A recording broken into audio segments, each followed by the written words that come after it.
Sim, tá no ar e a gente já começa essa edição falando do envio de drogas para a Europa usando os portos do Espírito Santo. É o seguinte, gente, a Polícia Federal está investigando grupos criminosos que já teriam enviado toneladas de cocaína pelos portos brasileiros. Suzy Faria vai trazer para a gente agora informações sobre essa operação que cumpre mandados de prisão preventiva aqui no estado. Suzy, boa tarde para você. Aqui no Espírito Santo, o tráfico internacional era ocultado até em sacas de café, minha amiga. Isso mesmo, Bruna. Boa tarde a você e aos amigos do TN. Exatamente, sacas de café também. E sabe como tudo começou? Numa apreensão que aconteceu em outubro de 2021 em Cachoeiro de Itapemirim, quando a Polícia Civil interceptou 350 quilos de cocaína que seriam exportados em meio a chapas de mármore e granito para a Europa. Assim que foram identificados, foram presos um empresário, um ex-policial militar. O motorista do caminhão conseguiu fugir e uma quarta pessoa que não tinha sido identificada ainda pela polícia também. Só que nessa operação que foi desencadeada hoje em vários estados do país, além do Espírito Santo, o caminhoneiro foi preso em Pernambuco. E olha só, a pessoa que o ajudou a fugir desse flagrante é justamente um homem conhecido como financeiro que foi preso hoje de manhã lá em Colatina. Ele seria o responsável pela emissão de notas fiscais através da empresa dele de exportação de café. E aí vem a segunda apreensão feita pela Polícia Federal que liga até este homem que foi preso em Colatina. Foram 892 quilos de cocaína que estavam escondidos em uma exportação de sacas de café. Já que o homem estava ligado a essas duas circunstâncias, foi emitido este mandado de busca, apreensão e prisão. Na casa dele, a Polícia Federal encontrou 2 armas, apreendeu o carro dele, mas lembrando que as armas eram legais. O homem, que não teve a identidade revelada, já foi trazido aqui para a sede da Polícia Federal e está prestando depoimento nesse momento.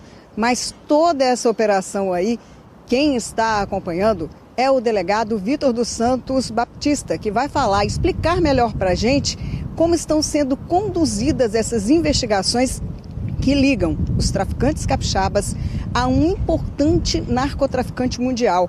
Ele é conhecido como o Escobar brasileiro, é chamado de Major Carvalho e é considerado hoje pela polícia de todo mundo como o maior narcotraficante da atualidade. Vamos ouvir o delegado.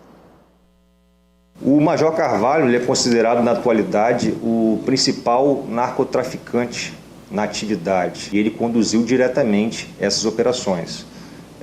Inclusive nós temos nos autos da investigação um áudio encaminhado por ele para um dos grupos criminosos direcionando como é que seria esse envio da droga para a Europa. O Escobar brasileiro ele foi preso na Hungria. Conseguimos um mandado de prisão em desfavor dele, mas já existem outros 2 mandados ativos. Esse terceiro agora é aqui do Espírito Santo. A gente percebe que esse modal marítimo está sendo muito utilizado por esses grupos criminosos com o objetivo de encaminhar cocaína para a Europa, né? Seria a caixa de mar, utilizado muito pelo PCC, essa exportação por meio de containers, né? Trading, que foi o caso que a gente observou. No primeiro caso, a droga de Cachoeiro, ela seria inserida em chapas de granito. Tem também a modalidade de içamento.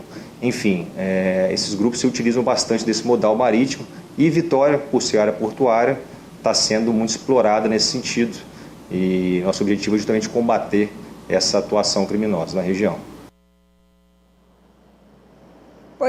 Pois é, essa facilidade que tem aqui dos portos capixabas, né, estariam atraindo essa visão dos narcotraficantes, inclusive dessa galera aí que é envolvida, é integrante desse grupo do narcotraficante Major Carvalho, que já está preso, agora a polícia tenta até a extradição dele para cá. Mas a importância dessas operações aqui é falada pelo superintendente da Polícia Federal, Eugênio Ricas. De acordo com ele, a prisão dessas pessoas, desses galhos aí, dessa grande árvore que é a organização, serve para desmonetizar essas pessoas que estão aí. Sem dinheiro, o tráfico perde um pouco de força, é o que explica o superintendente. Com a operação de hoje, a gente consegue apreender muitos veículos de luxo, embarcações, telefones celulares, muitas armas, muitos valores que se prestam a descapitalizar a organização criminosa, ou seja, uma estratégia para evitar que a organização criminosa, mesmo depois de terem os seus membros presos, continue atuando. O principal alvo dessa operação de hoje está preso na Hungria. Mesmo da Hungria, ele ainda tinha tentáculos em outros lugares, inclusive aqui no Brasil, e a sua prisão e a apreensão desses bens é importantíssimo como estratégia para acabar com as organizações criminosas. Pois é, lembrando que a Operação Chapa Branca, além do Espírito Santo, também cumpriu mandados de prisão em Santa Catarina, Paraná, Pernambuco, São Paulo. Foram cumpridos também 14 mandados de busca e apreensão. Desses cinco mandados de prisão, todos os alvos foram detidos. Bruna? Tá certo, Suzy, trabalho importantíssimo da Polícia Capixaba. Obrigada aí pelas informações, minha amiga. Até mais.